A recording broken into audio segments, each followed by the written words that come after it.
In New York, marchers, a runner, thank you, and a runner-up. Conventioneers having a hot time in the Old Town tonight. In Dallas, fits and starts for Ross Perot along a suddenly bumpy campaign trail. And our all-star night profile of a stellar human being. For once, an umpire everybody loves. This is the CBS Evening News.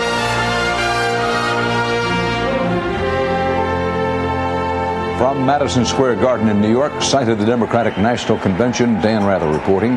Good evening. There has been an angry reaction here to our exclusive report last night about a new attempt to sabotage the Clinton campaign. We reported to you about a dirty tricks operation run by the same people who were behind the Willie Horton ads 4 years ago. Spokesmen for President Bush now say that he is renewing his efforts to put a stop to this operation. Eric Ingberg has worked on this story for 3 months and tonight has a follow-up report. President Bush, who went today to California, was reported by aides to be very upset at the CBS News report detailing harassment of a family by political sleaze operatives working independently for his re-election. The Presidential Victory Committee, headed by Floyd Brown, had dredged up the 1977 suicide of Susan Coleman and questioned her family and friends in an unsuccessful attempt to tie her to Bill Clinton. Chief of Staff Sam Skinner said the president directed we take all action, including the possibility of filing a lawsuit against Brown's group. Clinton, talking to Arkansas reporters, said the Bush campaign has tried to have it both ways with Brown's notorious gutter tactics. The most important point that was made by the CBS story, I thought, was that while the Bush administration disclaimed any connection with it, they declined to do the one thing they could do that would shut it up, which is to file a complaint with the FEC. And this guy is raising money under the guise of trying to re-elect George Bush. And so they could have a major deterrent effect on that kind of politics if they had done it, and of course they haven't done it. Susan's sister, who asked us for anonymity, said before today's White House statement that Bush campaign disavowals of any ties to Brown were unconvincing. Give me a break. We're talking the President of the United States here. He can't control them? Come on. Faced with such criticism, the Bush campaign late today filed a formal complaint against Floyd Brown's group with the Federal Election Commission.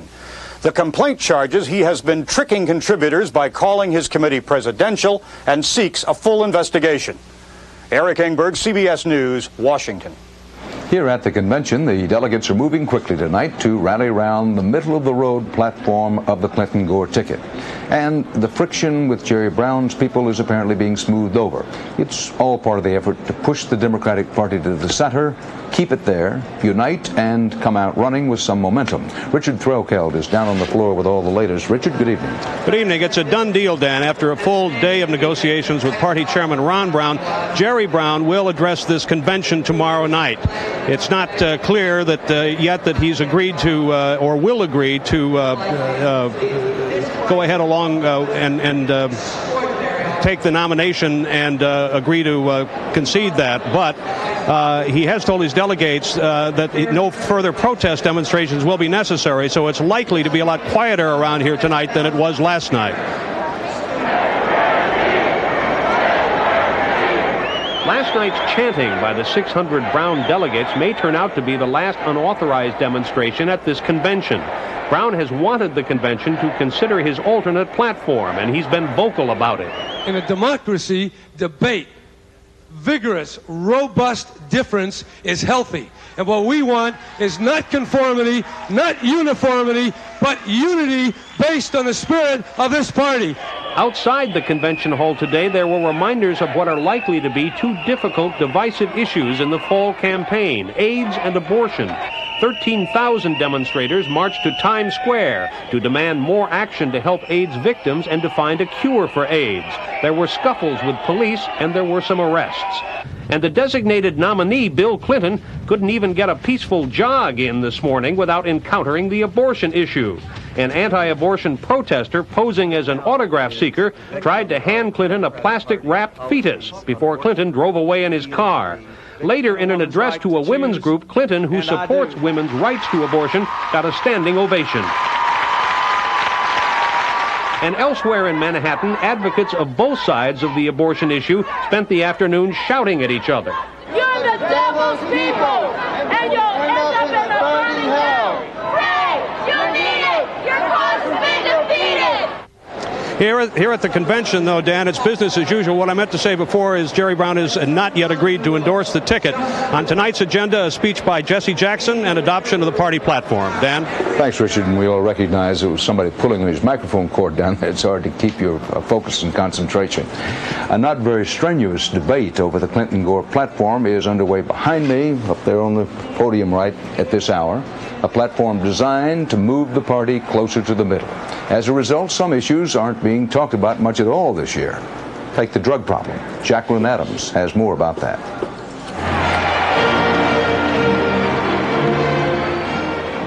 "130 blocks north of the Democrat celebration in Madison Square Garden is a world most delegates won't see.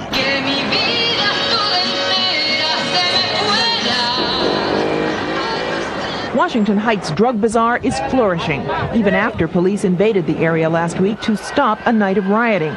A just-released survey found there's so much heroin on the streets of New York, prices have been slashed in half. $5 bags of heroin are usually 55% pure, and crack cocaine can be found for 75 cents a dose. He doesn't say nothing. Clinton. He doesn't say nothing. He says little things here and there, but nobody's listening. With three major candidates, the only mention I have heard of drugs in the entire presidential campaign is did he or didn't he inhale. Rioting here and in L.A. underscored the needs. Yet, strangely, the Democratic platform is vague about expanding drug treatment, increasing drug counseling, even getting more cops on the streets. Despite the emphasis on unity, some Democrats are outraged. Most of the problems that identify with minorities have been thorny problems that they just don't want to wrestle with. I told Governor Clinton that this isn't a black problem, it's a national problem. But the experts say the middle-class voters the Clinton-Gore ticket is wooing are angry at drug abusers. Angry that after 5 years and $61 billion, the problem is worse than ever. Politicians have felt that this is an unwinnable war and have been backing away from it instead of standing up to it. The irony is, however, that drug abuse is driving every significant social problem America faces, from education to joblessness, homelessness to AIDS. Without an effective war on drugs, the experts fear, neighborhoods like Washington Heights will never be reclaimed, no matter who is in the White House. Jacqueline Adams, CBS News, New York. Still ahead on the CBS Evening News, live tonight from Madison Square Garden. What's happened to the Perot campaign? We'll tell you about dissension in the ranks.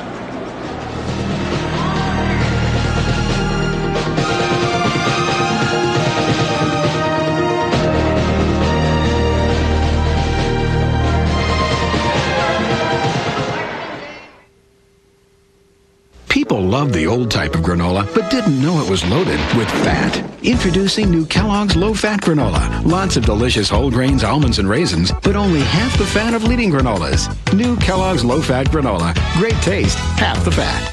Here's a story worth repeating. Bill buys a Honda. Thank you, Henry. Come on, Duke. Bye, Bill. Now, over the years, Bill drives and drives. Hey, look, horses, Duke. And drives his Honda. Then, when it's time, Bill trades his Honda. Well, thanks again, Bill. Thank you, Henry.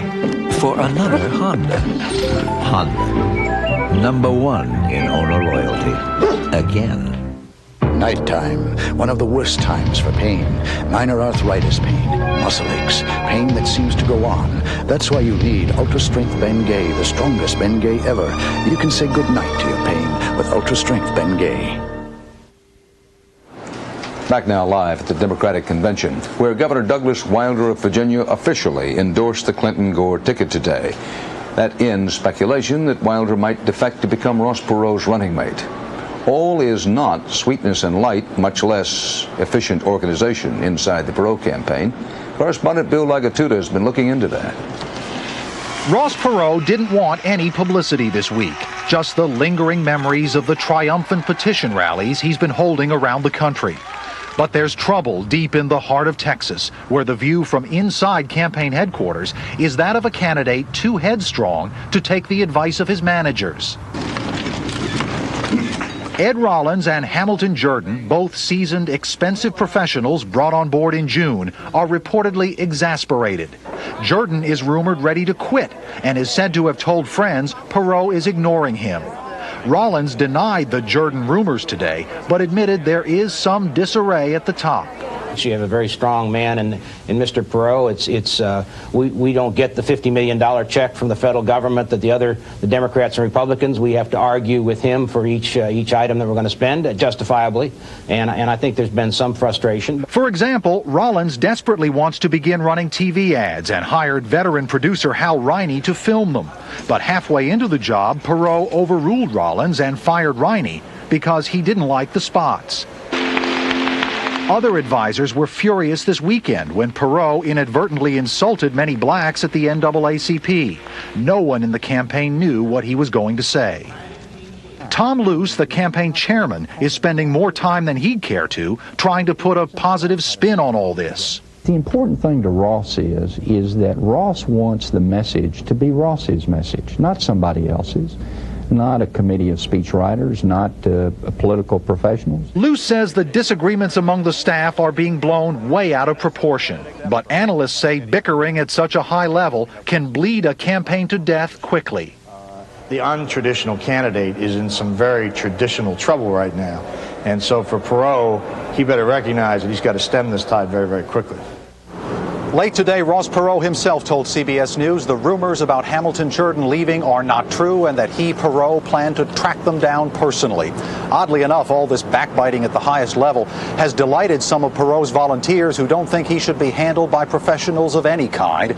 So there is some dissension in the ranks of the supporters as well, Dan, and that's exactly what Perot does not need right now. Dan?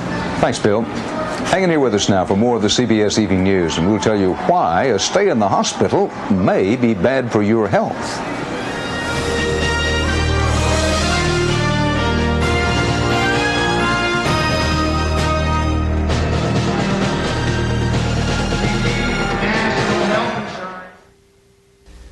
After examining, testing, analyzing, it's a fact.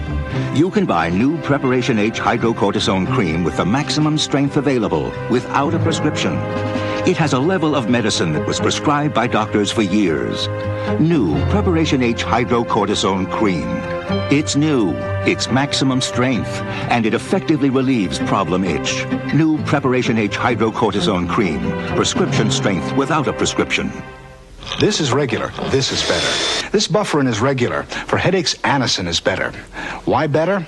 Regular Bufferin has one ingredient. Anacin has two, a pain medicine plus a second ingredient that makes it work better. Get Anacin. Get better. You've driven these streets 1,000 times. But tonight, there's something different. Tonight, you're using Exxon 93 Supreme gasoline. For a cleaner engine, smooth acceleration, and a full 93 octane. Let the tiger set you free. Rely on Exxon Supreme. Rely on the tiger. What if you could get the fiber you need for regularity in a crisp, delicious wafer? Well, now you can. Metamucil wafers. All the effectiveness of Metamucil, and it tastes like a cookie. Metamucil wafers. In the most unusual presidential campaign in recent history, the Democratic Convention continues. Join Dan Rather and the CBS News team with updates during the All-Star Game tonight. News today beyond the Democratic Convention. Pope John Paul reportedly will have surgery tomorrow to remove an intestinal tumor. Italian news reports say the tumor is believed to be non-cancerous. Hospitals, of course, sometimes can be dangerous to your health, a lot more dangerous than they need to be. That is the conclusion of a new study on hospital care and hygiene in America. CBS News health correspondent Edie Magnus has the story. The hospital intensive care unit, a high-tech place to heal the critically ill. But it's also a breeding ground for common infections that can make the sick even sicker. There is no question that a certain number of people that get get admitted to the hospital will develop infections as a complication of their hospitalization. It is estimated that 2 million hospital patients contract infections every year, which cost between $5 and $10 billion to treat. There is evidence tonight that a popular hospital device may be to blame for some infections. A new study found 9 patients in one Pennsylvania hospital ICU contracted the same illness from an electronic rectal thermometer. This is the first time that an electronic thermometer has been recognized as a means of dissemination of an organism within a hospital. The plastic casing over the thermometer is discarded by healthcare workers after each use, but bacteria may remain on the permanent metal container which houses it. Government scientists emphasize this outbreak may be an isolated incident, yet it underscores the constant threat to patients from infections that are avoidable. The major mode of transmission of hospital-acquired infections is through person-to-person transmission on the hands of healthcare workers. The most important practice is good hand washing. It's the most effective infection control procedure that we have. The problem is healthcare workers don't do it enough. Despite government guidelines and routine hospital hygiene classes, another new study found less than half of doctors and nurses in one hospital wash their hands before treating patients. The government estimates nearly 1 million infections could be avoided simply through hand washing and sterilization of medical equipment. But healthcare workers say solving that problem may necessitate solving another one too. They're often so understaffed, they're just too busy to comply. Edie Magnus, CBS News, New York. A late development. A federal appeals court this evening overturned a federal judge's order earlier in the day that would have given a woman the right to use the controversial French abortion pill RU486. The judge earlier in the day had ordered the government to return the pills seized from Leona Benton when she brought them into the country 2 weeks ago. But late in the day, the Food and Drug Administration appealed that order and won the later appeal. Still to come on the CBS Evening News. Women in politics. They're on the rise and on a winning streak.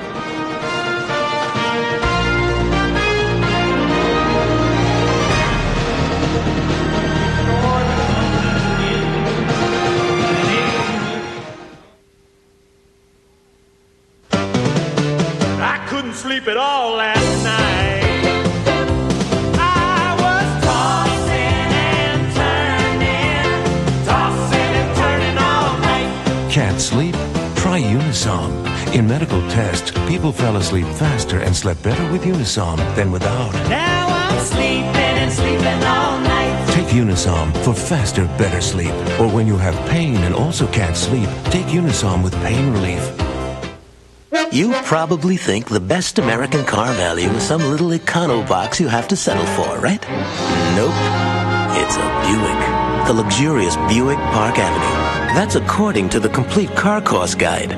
They calculated the 5-year cost of depreciation, financing, insurance, fuel, maintenance, and repairs, and found that Park Avenue is the best American car value. For a free reprint from the Complete Car Cost Guide, call 1-800-4-BUICK. I try to ignore my sensitive teeth, but they hurt. Don't ignore your sensitive teeth. Sensodyne helps stop the pain that can make you stop brushing. Could lead even to tooth loss. Thanks, Sensodyne. Sensodyne helps stop the pain of sensitive teeth. If your doctor has recommended Metamucil and you like the results, but you don't like those glasses of thick liquid, change to FiberCon. Get the same fiber action in easy-to-swallow tablets. Get doctor-recommended FiberCon. I'm Harry Smith. And I'm Paula Zahn. Ready, set, go. Think you'd like to take the plunge? Get the safety facts first tomorrow on CBS This Morning. One of the running stories of Campaign 92 is that this is the year of the woman. Galvanized by the issues of sexual harassment and abortion rights, the whole Clarence Thomas hearing and so on, more and more women are testing their political power and promising change. The point was driven home right down there last night by former Congresswoman Barbara Jordan. That horizon of gender equity is limitless for us.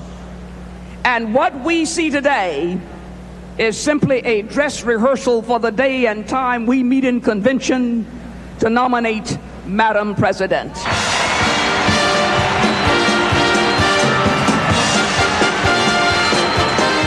I deny each and every single allegation against me today. It was outrage over Clarence Thomas and William Kennedy Smith and Mike Tyson.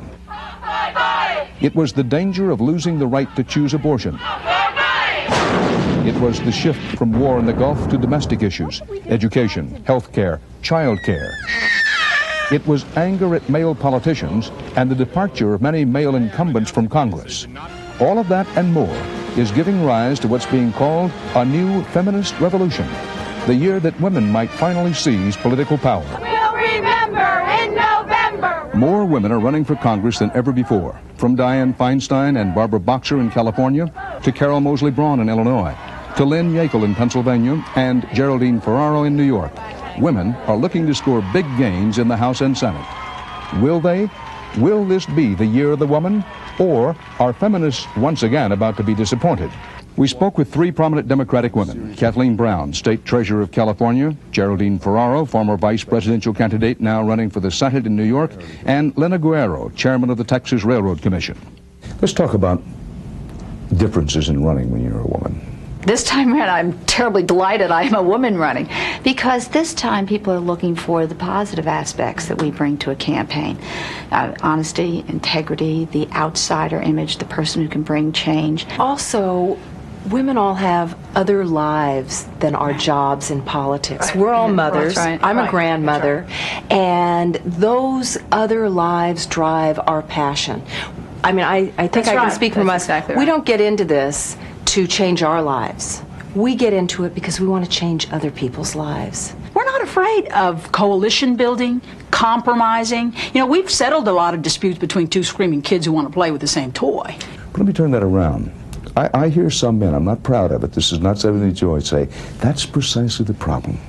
Women tend to be good compromisers. But it's difficult when the crunch is on, when it takes spine, when it takes a confrontational approach, when it takes a time to be tough. Women may not have it. It's not just toughness. If you define it as tough, then you set it up to be a different kind of equation. There's strength. And I think what people want are leaders who are strong. The reason it's a good year for women running for office is because now we're talking about the kinds of things that people think that women can do. Yeah. The children, families. Tonight I'll get to speak about the most fundamental family value in America, a job. How long before we have a woman president of the United States? Well, I think since we're going to elect a Democratic team in 92, we'll run for re-election in 96, I would say by the year 2000 we're going to have a woman candidate for president at the very least. You really believe that? Yeah. Men are as hungry for change as women are. And we're the faces of change because we've been outside, not inside. And I think now is our time. And coming up next on the CBS Evening News, the umpire fights back.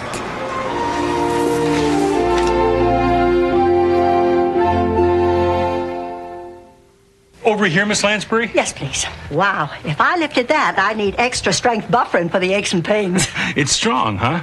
Oh, yes. Strongest dosage of aspirin you can buy. You really believe in buffering? I certainly do. Shouldn't you discover the strength of Bufferin? A late night snack, and no bag keeps it fresher than Ziploc brand storage bags with the gripper zipper. Tough, tiny teeth you can feel gripping, so you know freshness is locked in. Honey. Caught red-handed. There's only one Ziploc. Draw from the facts. There's a way to maintain regularity without drugs. It starts here. A high-fiber diet, which can include Kellogg's All Bran, an excellent source of wheat bran fiber, may help you stay regular, drug-free. And there's a lot to be said for that, naturally. A high-fiber diet on Kellogg's All Bran for drug-free regularity.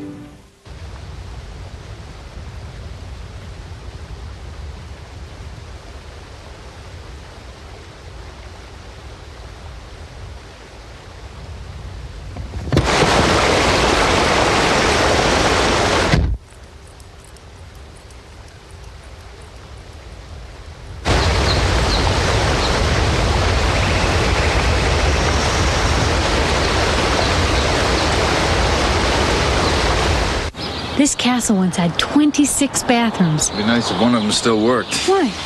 What if my diarrhea comes back? Relax. You took my Imodium AD caplets.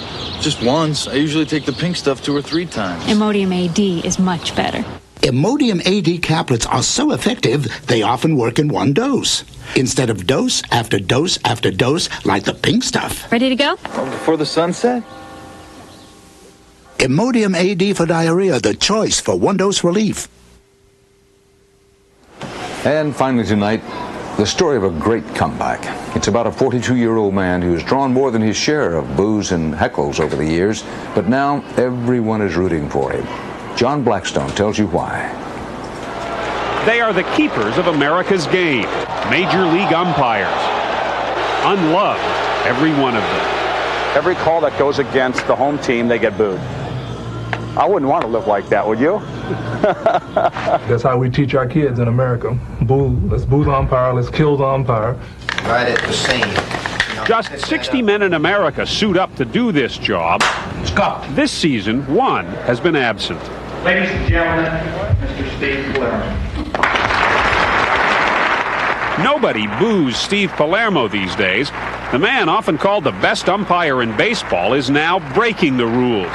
A year ago, doctors told him he would never walk again. This wasn't a trick that I just pulled to get up here from the seat to the podium. There's no magic about it. It's been a year in coming. It's been a year of hard work. Palermo was shot and paralyzed when he tried to stop a robbery.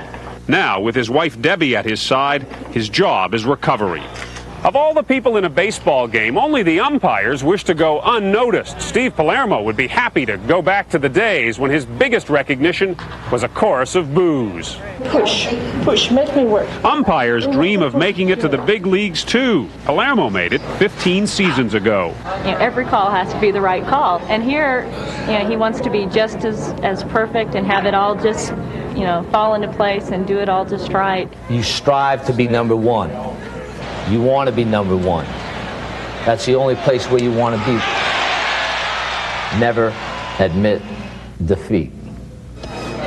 As the anniversary of the shooting approached this month, the umpire, who once called himself the fastest man on the field, finally walked alone again without canes or crutches.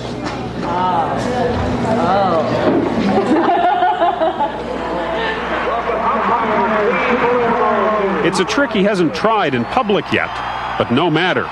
Every time Palermo shows up at a ballpark, people start to cheer. I might settle for not being the fastest guy on the field,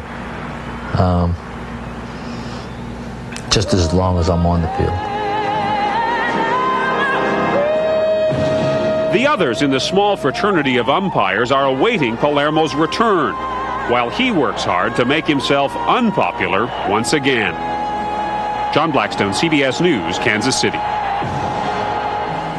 We wish Steve well. His wife tells us they'll be watching the All-Star Game here on CBS tonight. Throughout the All-Star Game, we'll bring you updates on the action and the lack of action here at the Democratic National Convention. For now, Dan Rather, calling them as we see them from Madison Square Garden. I'll see you again during the All-Star Game.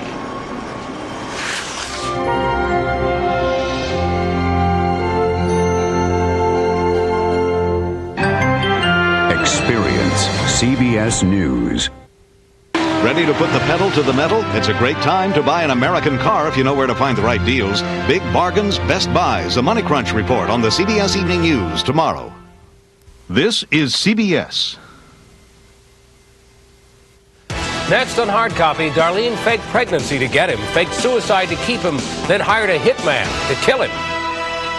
Grand Union cuts prices and freezes them. Freezes these low prices. Look, Bumblebee tuna 99 cents till September 26th. Citrusil orange juice 179. Breyer's ice cream $2.99. Low prices that stay low and save with Red Dot specials too.